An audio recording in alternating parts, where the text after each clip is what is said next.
Hey guys, welcome back to another video on ubisoft. Today we are diving deep into an epic Assassin's Creed Shadows build that I have crafting with tons of experimentation and honestly a lot of trial and error. If you're looking for a build that can absolutely shred tough enemies, for example brutal guardians to intimidate Daishō bosses, then you're in the right place. If you want the absolute best mid-game gear in Assassin's Creed Shadows, stick around because this guide might just change the way you play Naoe and Yasuke forever. Well, I'm currently halfway through Assassin's Creed Shadows and after trying out a lot of different setups, I've finally locked in a build that really fits my playstyle. Just a heads up though, this build is custom tailored to my preference. I call it a Carnage Build. It's focused heavily on status damage rather than the usual pure stealth you might expect from an Assassin's Creed game. But trust me, it's insanely fun and super effective. I'm still fine-tuning it. I'd love to hear your thoughts in the comments. So without wasting time, let's jump right in. If you have seen my previous videos, you probably already know about my beloved Bloodshed Katana. This Katana is all about insane bleed damage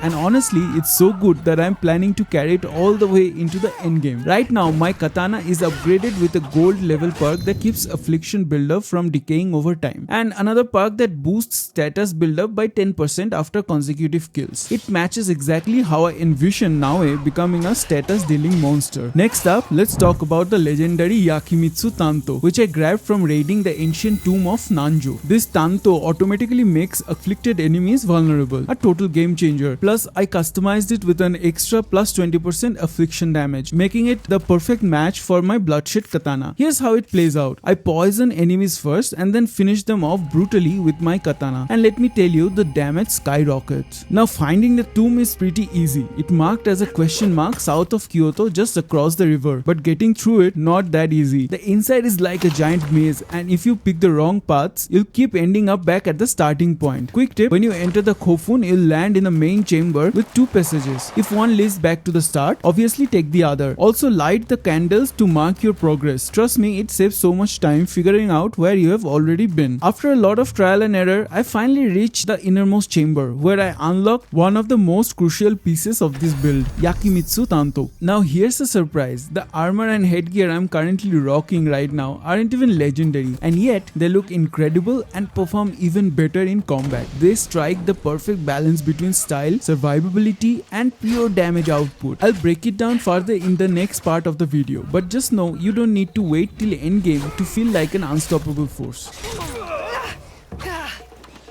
First things first, head straight to a location called Eagle's Nest just left of Yamazaki Castle. Here you'll discover the Path of Brave, complete the parkour challenge and boom, you'll score your first epic armor, the stylish and powerful Hibiki's gear. I followed the bright yellow path, pulling off some sweet parkour moves, jumping, climbing, swinging, and after a few nail-biting moments, voila, I finally grabbed the best looking armor piece for the mid-game. Completing this activity also rewards you with a knowledge point to boost your skills even more. Now about the armor itself, Hibiki's gear looks insanely polished, a full slick black, and it comes with a killer perk. Plus 40% armor damage after consecutive enemy kills. It gives full rogue vibes and pairs perfectly with Tamakichi's hood, which adds another insane bonus. Plus 125% adrenaline chunk on critical hits. And trust me, this isn't just a fashion choice. This combo gave me real edge when fighting enemies head on. When fully upgraded, Hibiki's gear turns you into a storm of attacks. If you like facing enemies directly instead of hiding in the shadows, this Assassin's Creed Shadows build is a must try. There is a legendary trinket that I am currently using that gives me an additional buff for using non-legendary gears. To know what's that trinket, stick around till the end.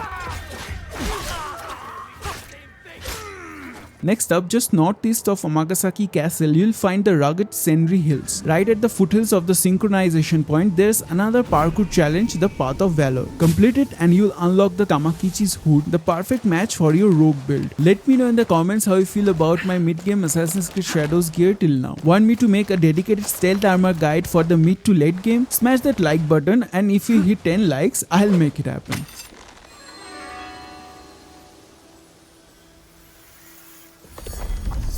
Now moving on to Yasuke's build. I'm rolling out with a fearsome rare Kanabo called Tail of the Beast. You unlock this beastly weapon by hunting down Taka Nyudo, a target during the Yokai quest chain. After chatting with Mamushi at Nyoichi Daiji Temple in the eastern region hills of Meeting, you'll get the objective. This boss, honestly pretty easy. I tackled him head on with Naoe using my deadly bleed katana and poison Tanto combo to flatten him. You will die, then she will die! Stop yelling and tell me what happened! I will avenge my people! Let me just...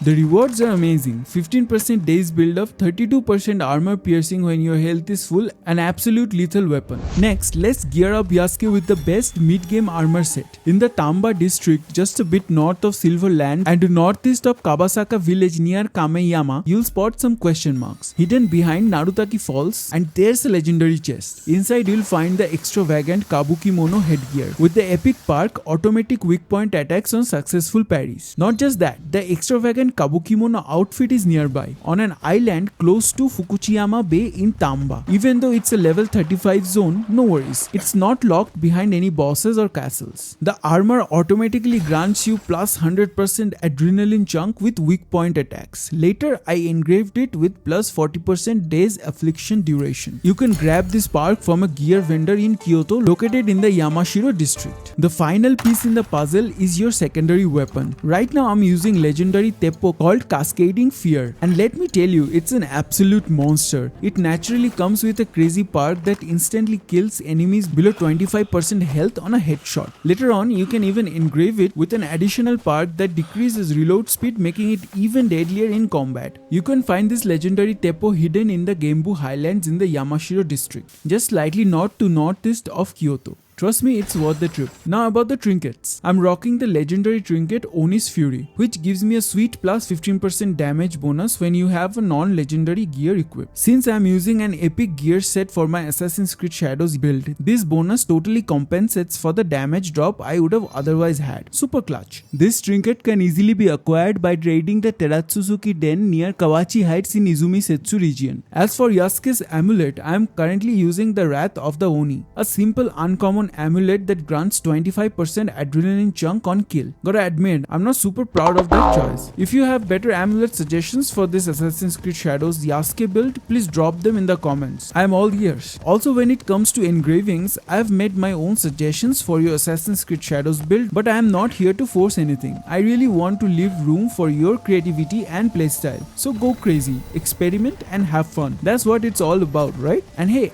I'd like to hear how your build turns out. You can always DM me on Instagram, would love to see your overpower setups. So whether you're playing as Naoe or Yasuke, and whether you love pure stealth or want to experiment with stealth focused Carnage builds, this setup will make Assassin's Creed Shadows even more thrilling for you. I'll keep tweaking this build, maybe pushing it to even crazier levels. If you want more Assassin's Creed Shadows builds, loot guides or armor location tips, hit that like button, comment your thoughts and don't forget to subscribe so you don't miss the next OP guide drops. That's all for now folks. Ciao ciao.